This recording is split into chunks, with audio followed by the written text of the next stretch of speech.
Hey everybody, Rick Burke here with Rick Burke Photography.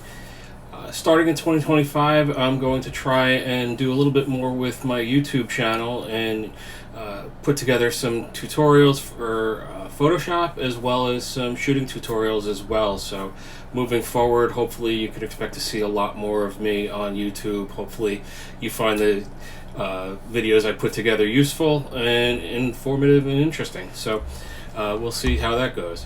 But anyway, today what I want to talk to you about is a quick little 10-minute Photoshop tip that can help you manage your color better in your images. So, color, obviously, if you've looked at my work, it's very important to me. I like bold color. I cut my teeth on Fuji Velvia back in the day, and I loved that saturated color, so I try to bring that over to my now digital work. So you can see that in my work, and so I try to be very careful about how the colors appear in my images. One of the things that you want to do at times is kind of limit your color palette to just a few colors so that it's not so crazy and all over the place. There's a time for it to have tons of color, but a lot of times you'll just want to kind of limit it to a few, maybe one primary and a few secondary colors in there.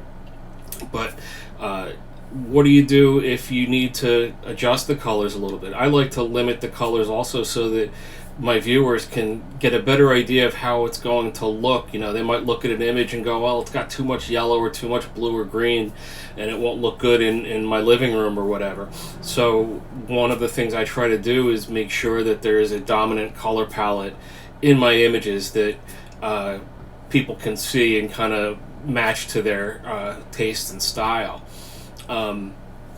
So let's go into Photoshop here, and I'm going to talk about a tool that I don't see talked about very much. It's an adjustment layer, and to me it's incredibly useful for something like this.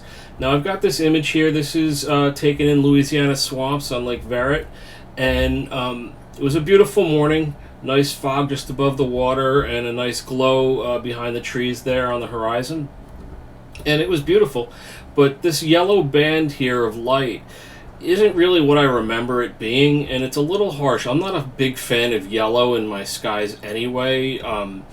Usually the skies are more orangey or pinkish depending on what time of day it is and things like that, what portion of the sunrise you're shooting. So here, this yellow is too harsh to me. I want to change it a little bit. I want to kind of make it a little more uniform in the image. So what I'm going to do is I'm going to come down here to my adjustment layers in my layers palette, and you can see I've already done some curves adjustments here, and there's my image on the background layer. But I'm going to go to my adjustment layers here, and here at the very bottom you'll see one called selective color. Now in the old days we all thought of selective color as one color showing through while the rest of the image was black and white. It became cliched and overdone, and now nobody does it anymore, and if you do it, usually you get laughed at for it. So this is a different tool for that. Here you can choose one color to work on and just adjust that one color. So in this drop down menu here, you'll see you have reds, yellows, greens, cyans, blues, magentas, and then whites, neutrals, and blacks. So I can choose any one of these to work on. I'm going to choose the yellows because that's the color that I want to adjust a little bit. Now, you have cyan, magenta, yellow, and black sliders. So what happens if you want to add red, green, or blue? Well, you have to know what the opposite of these are here. So the opposite of cyan is going to be red. So if I want to add red, I'm going to remove cyan. And this will be subtle in this image. It's not going to come through totally, but removing the cyan does add a touch of red to that light above the horizon there. Now the opposite of magenta is green, so if I added green, you can see it becomes a little harsher, a little more lemony kind of, not what I love. But what I do want to do is add magenta, and it's going to add that pinkish tone to the sky there. I'm going to go probably right about there, about 35, 36, and it adds a little more pink to the sky here. So it's already starting to look a little softer, a little more inviting to me. So the next step is I'm going to go to the yellow slider, and the opposite of yellow is blue. So if I wanted to add blue, I would reduce the amount of yellow, and you can see how it takes all the yellow out and gives it a much cooler tone to things. But I do want to add the yellow in this case, and I'm going to come here and probably about 16, 15, 16 or so, something like that. Adds a little bit of yellow just to give it more of a little orange tone. It's still softer than that harsher yellow that we saw at the beginning, but now it's a little softer.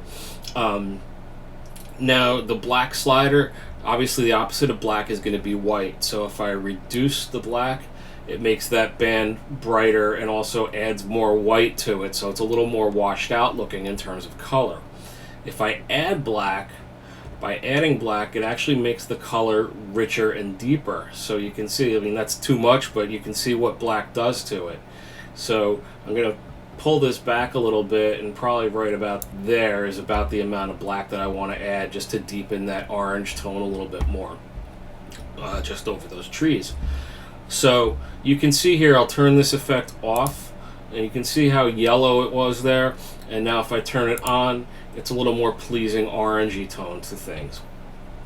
So the next thing I would do in this image then is I'm going to take the hue and saturation adjustment layer. And again, you can pick the individual colors you want to work with. So I'm going to start working with red first. I only work with the individual colors. I never use the master setting on this because I want to be able to tweak my colors individually rather than just doing a global adjustment to things. So here I'm going to do red, and I'm going to push this up a little bit, right about there, and you can see that pops the reds a little bit more. And then I'm going to come down to the yellow, and I'm going to do the same thing. I'm going to pop the yellow a little bit. So right about there, about plus 10, 12 on each of those. And you can see the difference. If I turn this off, you can see it's a little less saturated. Turning it on just adds a little bit more color pop to things. Not too much. It's subtle, but it's there. And then the last thing I want to do is I want to take the blues, and there's just a little bit of blue just above near the top of the image, and I want to just saturate that a little bit. Blue and orange are complementary colors, and that's pleasing to the eye for most people. So I want to make sure that blue plays up a little bit to complement the orange that I've just added to the scene. So if I go too far with the blue, you'll see I get some banding there. I don't want to do that, but you dial it back a little bit until it looks natural. And there, and again, it's a very subtle effect, but it is there. I don't want to go too deep on those blues. They were, it was pretty soft and washed out that morning, so I want to leave that there like that. And again, if I turn off the hue and saturation and turn off the selective color adjustment layer, you can see where we started, and then adding the selective color again, and then adding the hue and saturation. Now you can see where we wound up.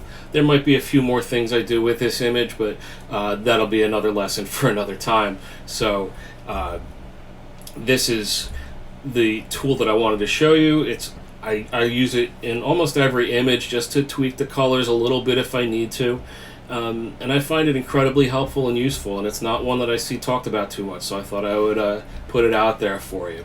Another example I will show you here is this image of Boulder Beach in Acadia National Park. This was a really nice sunrise, not spectacular, but a nice one. But you can see that the color here is a little bit flat looking. It's not the greatest looking color in the world, and I want to bring some more into that. We've got some very blue looking tones throughout the rest of the image. I just want to warm up the sky a little bit to play off of that. So again, I'm going to come down to my adjustment layer menu, and I'm going to select selective color again. And now we're already on the yellows, so I'm going to switch that down to the whites because this is more white than anything else. I'm going to add yellow first, and you can see that's not too bad a start. And then I'm going to add some magenta in too.